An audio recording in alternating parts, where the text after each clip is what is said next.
Bonjour à tous et bienvenue dans cette nouvelle vidéo. Alors aujourd'hui je vais vous parler de ces livres qui traînent dans ma palle depuis je ne sais combien de temps et que j'ai vraiment envie de dégager au plus vite ou en tout cas avant Noël. Voilà, comme je participe au challenge de Petit Elfe qui est de ne pas acheter pendant 100 jours et tout ça pour vider au maximum ma palle. C'est vrai que j'ai envie de donner un petit coup de boost. Alors, on va tout d'abord commencer une série où j'ai déjà lu une dizaine de tomes. Il me reste encore une dizaine environ à vider, de sortir de ma palle. Il faut que je me motive à relire le début. Il s'agit en fait de Galaxy Express 999 de Leiji Matsumoto. Donc c'est un manga qui est vraiment super sympa. C'est en fait l'histoire d'un petit garçon qui voit qui vit sur une planète, qui voit sa mère enlevée, et, pas tout à fait violée, mais limite presque, par une bande de sauvages, je ne sais plus exactement. Mais en tout cas, la mère lui dit fais ce que tu veux de ta vie, mais essaye de prendre le train Galaxy Express 999, car en prenant ce train, il te mènera sur une planète où tu pourras avoir un corps robotisé. Et du coup, le garçon, il se met ça en tête, il veut réussir à prendre ce train, mais pour se prendre ce train, il faut un sacré paquet de fric, quoi. C'est comme si maintenant on vous dit c'est simple, tu veux rester en vie, achète-toi la villa de Brad Pitt. Là, vous vous dites ah ouais, d'accord. Et là, c'est pareil. Et sauf que le garçon a de la chance, puisque Metal, je crois qu'elle s'appelle, la blonde là, va lui fournir un ticket, mais on ne sait pas pourquoi, on ne sait pas comment, bref, elle lui fournit un ticket et ils voyagent ensemble.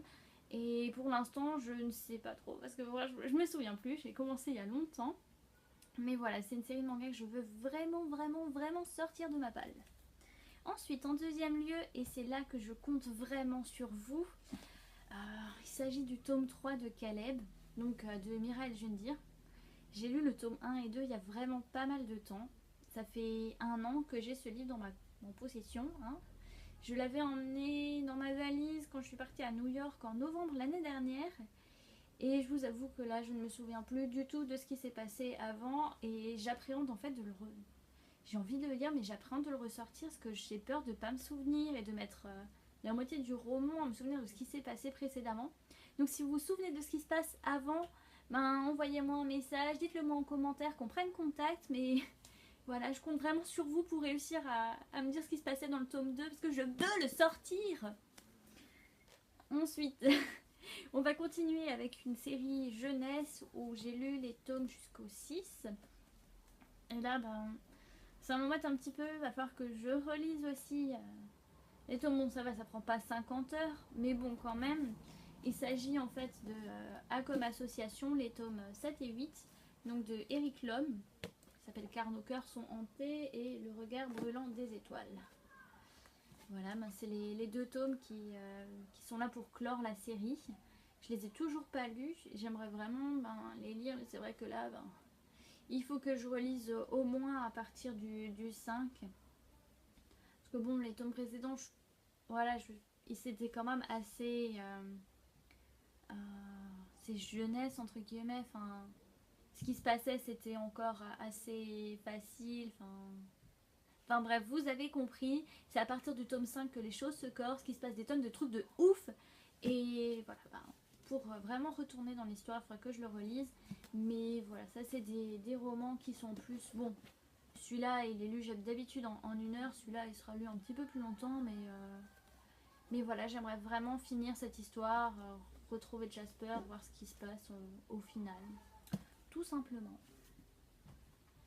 Partons maintenant sur des séries où j'ai lu les tomes 1, où j'ai la suite, pas forcément la fin dans ma palle et que j'ai jamais fini.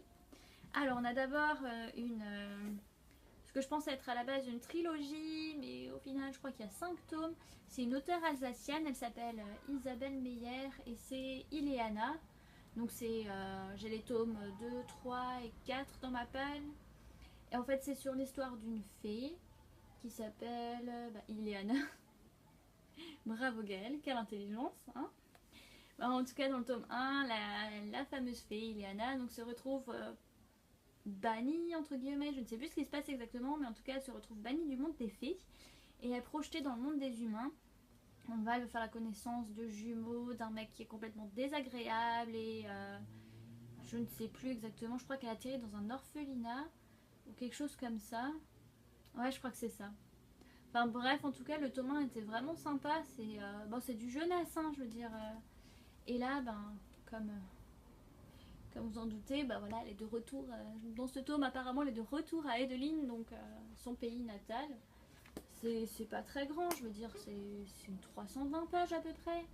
Mais je sais pas pourquoi j'arrive pas à les reprendre. Enfin, il faut que je me motive. Je vais me motiver, je vais y arriver. Ensuite, encore une série par des auteurs alsaciennes. Et là, j'ai lu le tome 1. Pareil, je vais pas continuer. C'est en fait Oxapoloc. Là, j'ai les tomes 2 et 3 dans ma palle. Je me souviens vaguement de ce qui se passe dans le tome 1. Je sais pas pourquoi je ne les prends pas. Il faut que je me motive vraiment, vraiment, vraiment à les sortir. D'autant plus que voilà, ça prend de la place, c'est pas très gros, ça se lit vite. Enfin, voilà. Mais bon, comme dit, je suis pas sûre de me souvenir de ce qui se passait dans le tome 1. Je sais qu'il y a un des personnages qui me faisait énormément penser dans sa description au professeur Rogue. Du coup, ce personnage, pour moi, il avait la tête de Rogue, c'était assez bizarre. Et pareil, je sais plus si on arrive à le cerner ou pas, mais en tout cas, enfin, voilà. Il faut que je me remotive, hein, tout simplement. Et pour finir, pareil, j'ai lu le tome 1, je vais pas continuer. C'est Oscar Peel d'Ellie Anderson. Donc là, j'ai les tomes 2, 3 et 4 aussi dans ma palle. Là, il me semble qu'il y a 5 tomes, mais je pourrais pas en mettre à ma main à couper. Mais pareil, voilà, j'ai vraiment envie de le sortir de ma palle une bonne fois pour toutes, parce que bon, ça traîne là depuis super longtemps. Je crois que j'avais fait dédicacer par l'auteur. Voilà, la dédicace, vous allez avoir peur. 2010. Bravo Gaëlle, ça fait 4 ans que tu l'as dans ta palle. C'est pour ça, il faut vraiment que je me motive à ressortir. J'espère sincèrement que je vais trouver un résumé sur internet, pareil que pour Oxapoloc en fait, que je vais réussir à trouver un résumé du tome 1 sur Wikipédia ou sur internet pour vraiment réussir à me remémorer ce qui se passe, parce que là, sinon ça va vraiment être galère pour y arriver. Bon, en tout cas, j'espère que je vais réussir à m'en sortir avec tout ça. Et si jamais vous avez lu ces tomes, que vous vous en souvenez, enfin les tomes précédents, n'hésitez vraiment pas à me dire en commentaire que vous savez, qu'on prenne contact et que, bon, pour pas spoiler les gens, ne le dites pas en commentaire directement sous la vidéo, mais qu'on prenne contact au moins et que je puisse savoir ce qui se passe. Ça me fera gagner du temps. Voilà, j'espère que cette vidéo vous aura plu et je vous dis à très bientôt pour une prochaine vidéo. Bye!